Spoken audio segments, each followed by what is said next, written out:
Guess what time it is? It is time to cross the line. Welcome back, everyone, to another episode of Cross the Line, a tennis podcast by WFUV Sports. I'm Gabby Price, joined once again by Grace McCarron and Mary Hawthorn. Classic little episode here. We have another wonderful U.S. Open themed podcast today. This is the last week of the Open, guys, and it really has felt like it's flown by. I know both of you guys have been, not just even in this past week, but today. So, Grace, tell us who you saw today. Well, so today, for those who don't know, they had free grounds admission at the U.S. Open for the entire day, not the evening semifinals for the women. Obviously, you have to buy a ticket for those, but for the juniors, quarterfinals, men's doubles, which is going on right now, that's the semifinals, and then also the wheelchair competition. So I got to see the girls' juniors between Hannah Klugman and Julia Stusser, who are like the two of the best girls players right now. They're like the 2 seed and the 5 seed in this tournament, and Hannah Klugman won from Great Britain. So that was cool because they don't televise juniors like that, so I've never watched it. But it was nice to just sit there. It was in Armstrong, got to sit nice and close. It was a nice time. So. That's lovely. Yeah. And Mary, I mean, you've been there for some of the bigger matches, we'll say, biggest.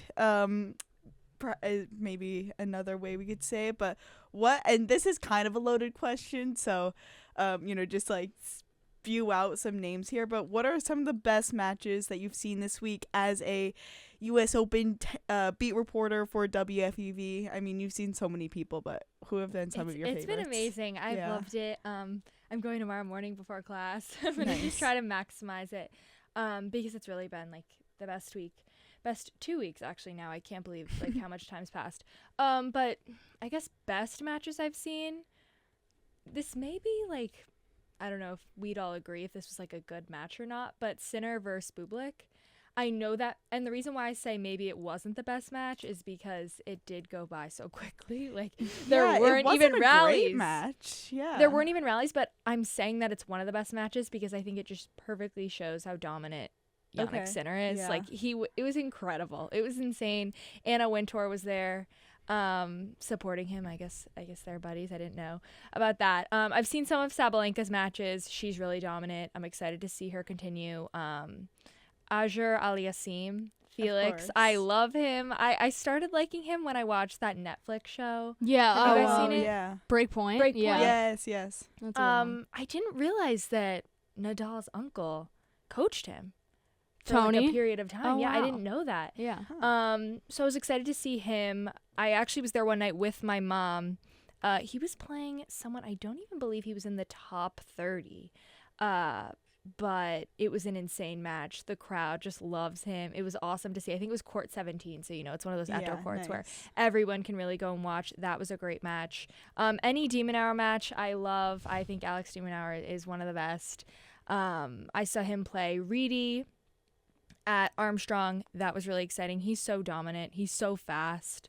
And then on the women's side, Elena Rybakina versus Marketa Vondrousova. That was really cool. I mean, Rybakina is just, she's so good. It's like ballet. Like literally it's insane watching her play tennis. Like it is unbelievable. But she lost to Marketa, who then obviously pulled out of the tournament, so kind of a waste. But one person that I really, really wanted to see that I didn't get the chance to, hopefully if she continues, is Amanda Anisimova.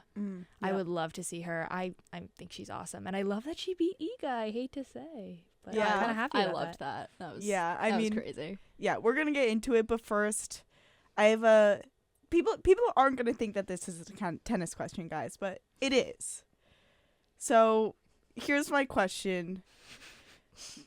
I'm nervous. It's a combination of tennis and pop culture. Are you guys team Kendrick or team Drake? Oh my God, I know where this is going. I remember. This is very important. And so, we'll cover our tracks really quickly. This is a tennis question because Drake posted on Instagram this past week that he placed a $300,000 bet on Jannik Sinner to win the U.S. Open. Not even like to win a certain match, to win the tournament, right?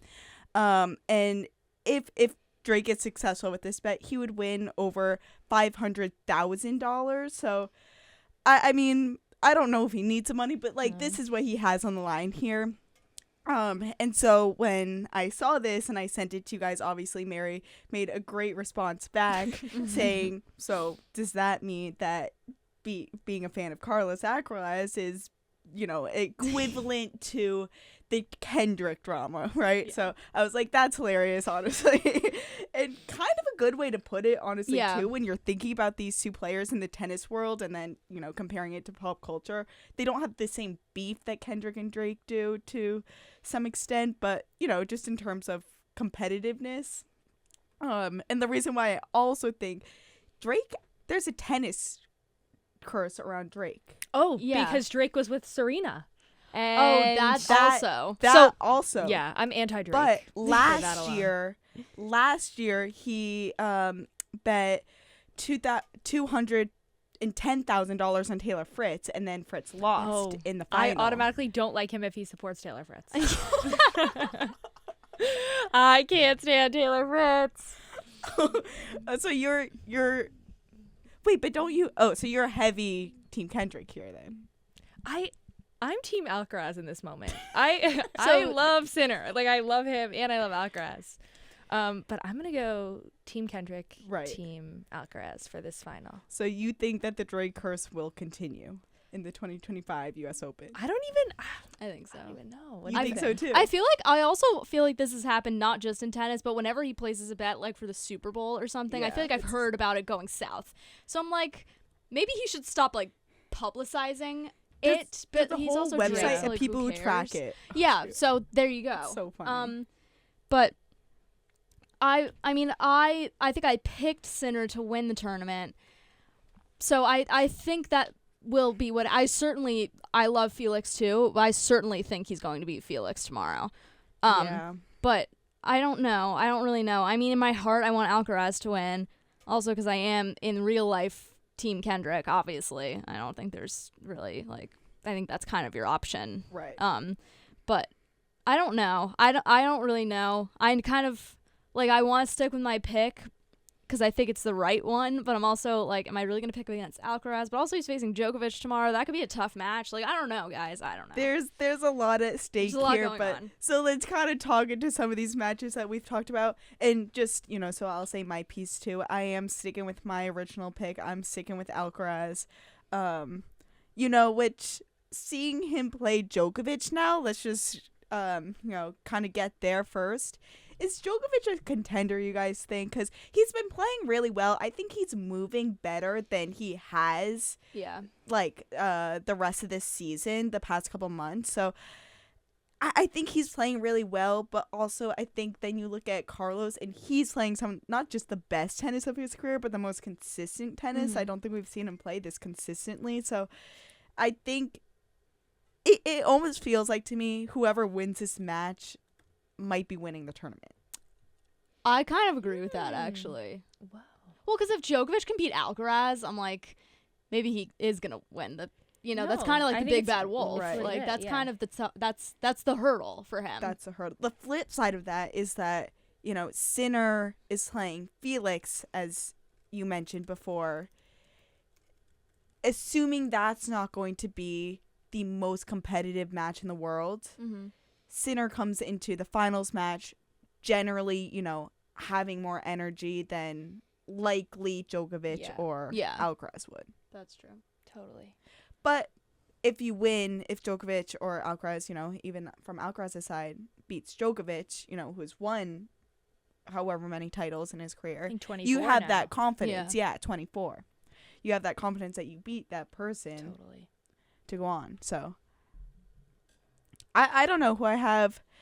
I obviously I just said I want Alcaraz to win the tournament, so I'm riding with him. But again, I wouldn't be mad to see Djokovic win and then win and retire.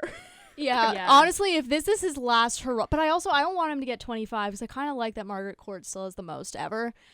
So I'm like, I don't really want him to win 25, but I'm also like, if he rides off into the sunset here, not, you know, I don't want to sound like a hater, but that would be fine with me because I'm just tired. Like, if he keeps going, like, we can't rule out the possibility that if he keeps going, what if he hits 30, guys? Like, now I'm getting scared. If he wins this and he's like, no, I still have some left in the tank. You never know with this guy. Like, that's true. You really don't know with him. I don't know. I think we're nearing the end here. Like, with him expressing his pain about his back, I mean, he looked tired in that Fritz match. I was scared. In that third set when he lost. But no, like you said, I think the confidence thing is crucial. Like, he knows how to win. Yeah. Pressure, like, doesn't get to him. He knows how to handle it. So, I mean, he's always a contender, I think. But also the fact to me that Djokovic is 38 and he's still making the semis with, like, not that much trouble. It's crazy. Like, let's look at this run he's had. I will say, I do think Fritz fumbled his own bag a little bit. I agree. Fritz double faulted the match. No reason Fritz for double Fritz faulted to lose match. that match. Cancel Taylor Fritz. No. Unbelievable. Also, if Fritz had come to the net even, I don't know, 20% more than what he did, especially in that last set, he would have had the set. He was playing only from the baseline, and Djokovic gave him opportunity. Like, I don't know, like, he must have not been feeling himself at the net that day, but I was like, with buddy, his upside down headband, headband, right? Upside down boss headband. Yeah. People shouldn't be making that a thing, though. In defense of Taylor Fritz, like, who cares that the headband was upside down? Yeah, No, I think Boss he came tweeted out with after. Yeah, they came out with a little. Like, they really capitalized, and that's good work by their advertising people. But my point on the last thing with Djokovic was he hasn't had a terribly difficult run thus far with this tournament. He's only, like, what is this, 3-4 setters he's played, like, and one of them was against Taylor Fritz, and that was like whatever. Hasn't played a ton of tie breaks. Like, it was just it hasn't been hard. It hasn't really been that hard for Djokovic. So I'm like, maybe he's not that tired, but also Alcaraz is so good and so young. Like, my heart tells me Alcaraz will win, but I'm also like, I can't really truly rule this out. All I know, I'll be seated for that match tomorrow. Well, he's had a pretty easy run, but look at Sinner's run. Let's switch to our other guy here. Basically, all of his matches have been, he's almost had, you see a lot of 6-1, 6-1, 6-1. So, like, he is cruising through this tournament. We're seeing it on the women's side too, but he's just too good. Like, it's unbelievable. I think who was it? It was Boltic, is that how you say it? Bublik, right? Bublik, yeah. Bublik after his match called him AI because he's just, it's unbelievable the way he moves, how fast he is, how hard he hits. Every part of his game, it works so well together, and it really comes together on the court. Yeah. It's crazy. It's, like, crazy how effortless it is, too. I'm like, wow, it's, like, not even close, you know? Yeah, no. So that's where, you talk about players having an quote unquote easy run in the tournament. Not easy, but not difficult, not overly difficult, I'll say. He's never had to exert that much energy to pull out a match. So, I mean, maybe we'll see a repeat of the French here. I don't think it's out of the question. I think we're all on the same page that Felix is done after tomorrow, Friday is the match. I kind of hope I'm wrong about that, though, because he's been playing great tennis, and I love this for him. I know. He's but I'm he's so nice too. A little scared. Like, yeah. Yeah, he's a sweet guy. I was looking at some of Felix's matches. He's played a bunch of either long 3-set matches where there's tiebreakers going to, 9-11 or, past the actual scoring that or 4-set matches that Sinner has made easy 3s. Yeah. So it's not looking great for him, but maybe we're wrong. I love an underdog story. Maybe we get a Djokovic and Felix final. Could you imagine? Guys, I would that would be a great day on this podcast. Could you imagine? Really? Like, we would freak out. No, that would be so weird. Okay, yeah. Like, no, yeah, that'd be crazy. I'm a big upset person. Basically, so. everything that's that fair. would have to go wrong for Sinner and Alcaraz would have to go wrong. Because you would think that if one of them loses, it's obvious, and the other one wins, it's obviously the other one's title to lose. But, like, I don't know. Yeah, things happen. I'm a big upset person. Like, now that Roger and Serena have retired, those were my people. So I'm like, you know what? Anyone can win now. And Rafa a little bit, but like now I'm like, whoever wins, exactly. it's fine. It's a good way to be. Actually, I'm never really unhappy. So. It's true. It's true. And I have one last point on Djokovic actually. And this is not necessarily tennis related, except for the fact that he is a tennis player. His advertising with Joe and the Juice needs to stop. It's like weird. I don't like that Absolutely he knows needs what to Joe stop. and the Juice is. And like, that's kind of my thing. Well, I think it actually did. I think Joe and the Juice, one of my friends told me this while I was abroad. It started, I think, in Denmark. Really? I don't think it's an American originated company. Yeah. So, maybe that has something to do with that. But in all of these advertisements, Djokovic is like in a towel and by the beach or by the pool. And that's just rubbing off on me a little bit the wrong way. And it also is not what comes to mind for me when I think of Joe and the Juice. When I think of Joe and the Juice, Or I think Djokovic. of like, or Djokovic. But when I think about Joe and the Juice, I think about like, when I was in London, like there's one on like every street. Or in Soho, it feels like there's a bunch of them there, and it's just like, oh, you go and you grab your sandwich and your coffee and that's it. But it's not like an experience. It's just a grab and go type of vibe. Yeah. Like, it's weird. I don't know. It's a weird collab that I did not see coming, but it's very odd, and it kept coming up on my TikTok, and I was like, I'm gonna have to say this on the podcast just to get it off my chest. But let's look at the women draw, guys.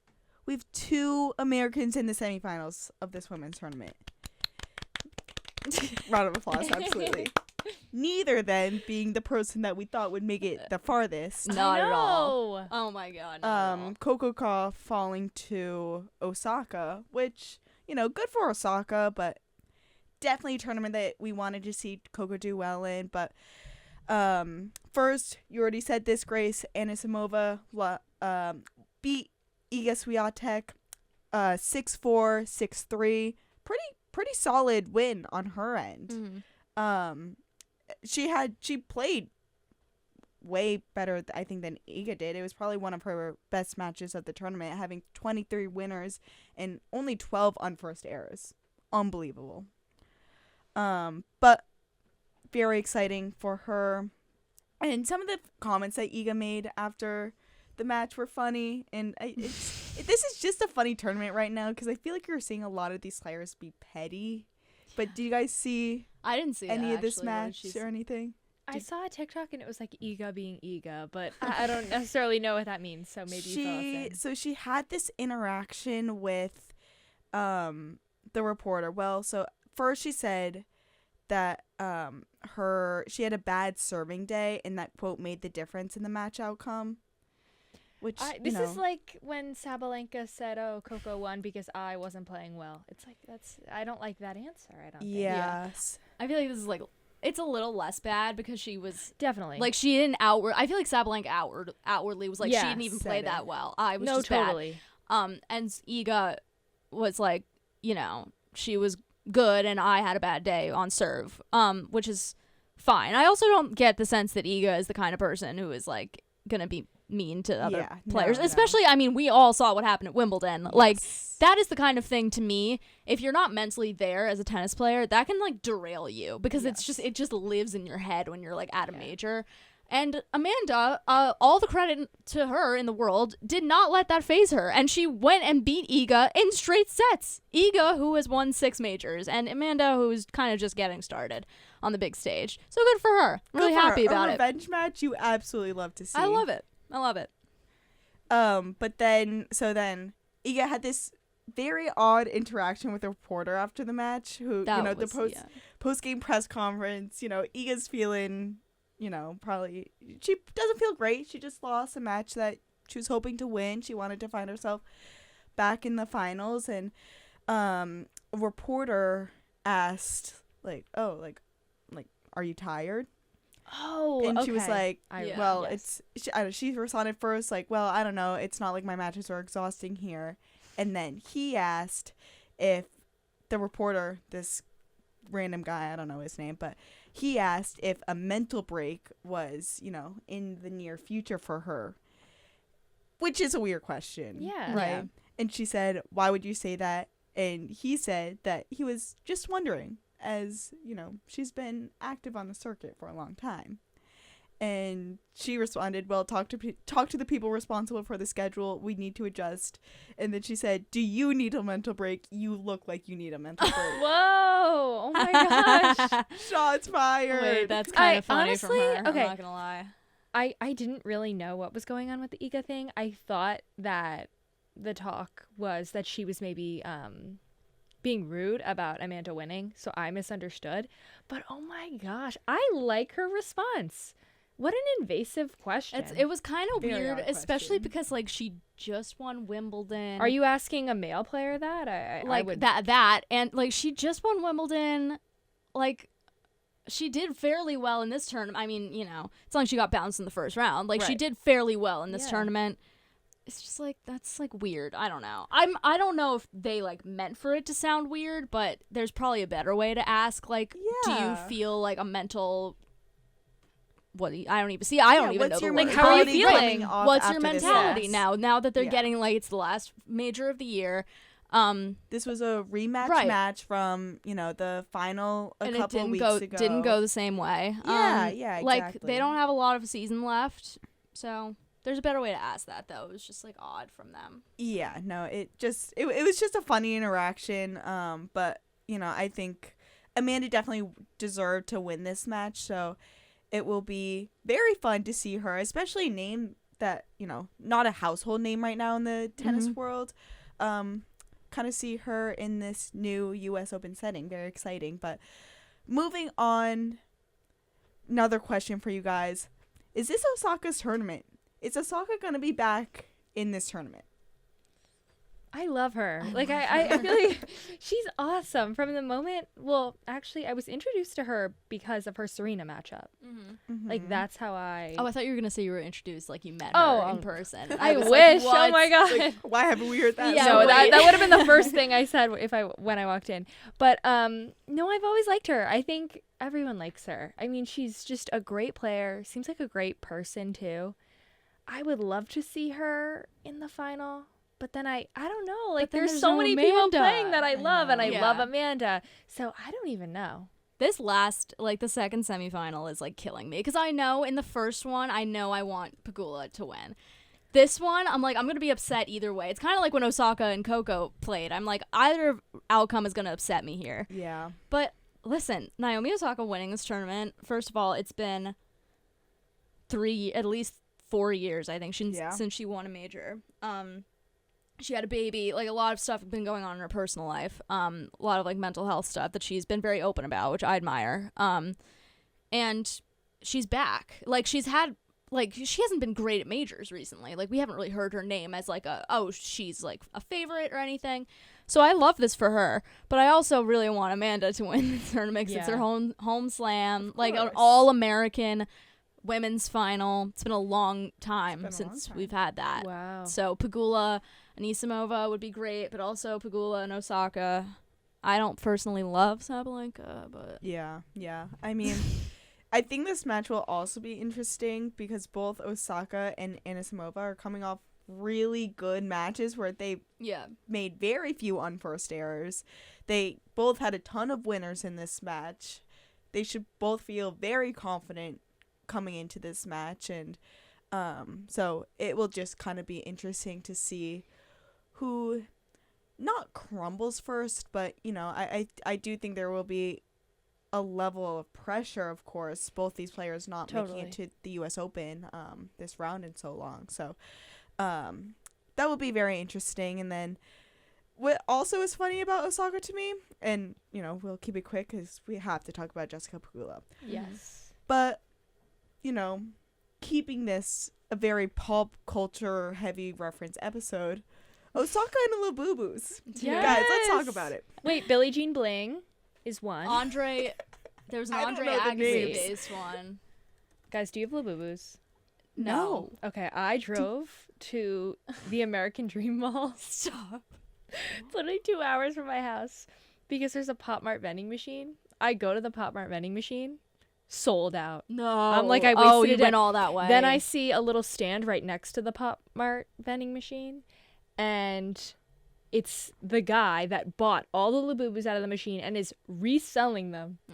So I bought one. Guess how much I paid. You should have. Guess brought how it. much I paid. Oh, I'm so scared. I'm terrified. $120. Guys, I don't even care about it anymore. wait. It's pink and purple and blue, so I like it, and it's authentic. But are they laughing at me back there? I'm scared. No, That's crazy. it's Mary. I say I'm scared because the fact that I made a compulsive purchase like that for something I think so stupid, like kind of upsets me now. But well, I'm gonna but the let it fact go. that you drove all that way and then like if That's you what weren't I'm gonna, saying. You must The have cost of really gas. wanted it. yeah, the cost of gas. There was a great altered state. There was a great altered state. Like, I was gonna say don't know. that mall is like cool. You could have made a day out of it. Yeah. So Could've gone anyway, snowboarding. That is right. They have like a they Yeah. have like a they have stuff in there. Nickelodeonville. They have like, skydiving, in there, I think. don't know. Right, they have a lot going on there. Besides Oh the my labubus, that is crazy. Well, now you have to give it a fun name like Naomi Osaka I does. know. You're right with the Billie Jean Bling, Arthur Flash, Athena Glitterson, and labubu. Oh my god. Oh my god. I think her newest one was Andre Agassi based, but I can't remember what it was called. Why would she name one after Andre Agassi? Oh, I you're love right. You're Andre right. It's Agassi. Andre. What? There It's needs a to be a Federer labubu No, over I him. might Mary, need you help have pronouncing you have to this. read his book. His book is amazing. Okay. Like I was See, I I'm was not- like I'm not crying. educated. It was so good. Right. Okay. It's do a called book Open. club. Let's do a book club. Let's do a Andre tennis book club. I really wanna read Swagassi. Andre Swagassi. Swagacy. Oh, Thank okay. you. That's Yep. really creative. That kind of. Wait, but now she has to win so we could see it, her labubu after Oh. she wins. That's got to be like special. Do you think if she Yeah. wins, she's getting another custom like bedazzled U.S. Open like tennis layer or glitter I bet. trophy Right. labubu? Yeah. Something special. She would. I have don't to, even know, right? like I don't know off the dome like who her favorite tennis player was like growing up or anything, but like you gotta, you know. I mean, I would only say. You gotta keep it up. Yeah, wow, that was That I'm, was a I'm really lot. glad I brought that up. Yeah. That was That was fascinating. But yeah, Naomi Osaka and labubus. If you guys haven't seen them, go check them out. They're fascinating, honestly. But moving on to our last, our second American player we have in this tournament still, Jessica Pegula, absolutely cruising through this tournament. I mean, yeah, round of applause for her. She's playing her toughest match yet against Sabalenka in the semis. And this is interesting because I think Sabalenka is only in the semis because of a walkover from her previous opponent, Bondrusova. But the way Jessica Pegula has been playing in this tournament, I wouldn't be surprised if she beat Sabalenka. Wow, I hope so. That would be awesome. I Little don't revenge know. tour from last year. If Yeah. she wins the tournament, she made the final last year and she lost to. I mean, that's what I'm Did she saying. lose to Sabalenka last year? Is that Yeah, right? 2 sets. There you go. This is another revenge match. Nothing like a revenge match. Nothing like guys. a revenge match. I love it. I love tennis.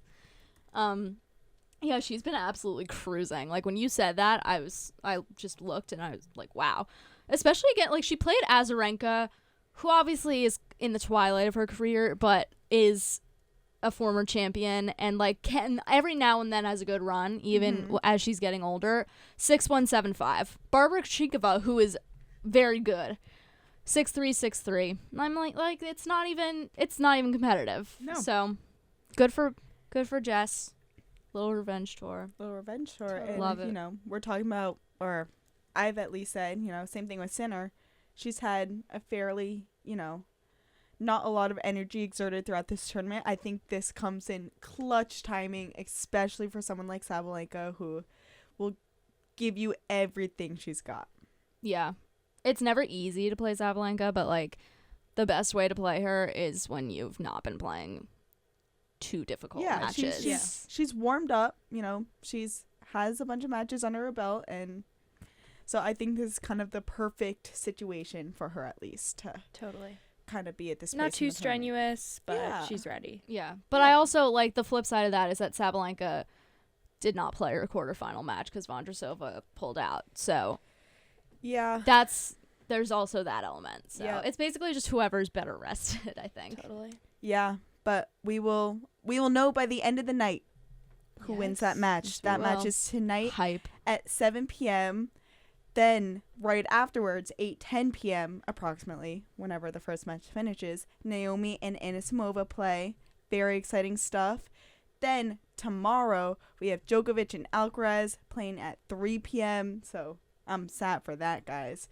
And later that night, 7 p.m., Sinner and Auger Aliassime, they play in the last semifinal match of the U.S. Open. Then we have the last two matches. We have the finals this weekend, and we will be back next week to kind of break down those final matches, get into everything about them. But for myself, Gabby Price, Mary Hawthorn, and Grace McCarron this week, this has been Cross the Line, a WFUV production.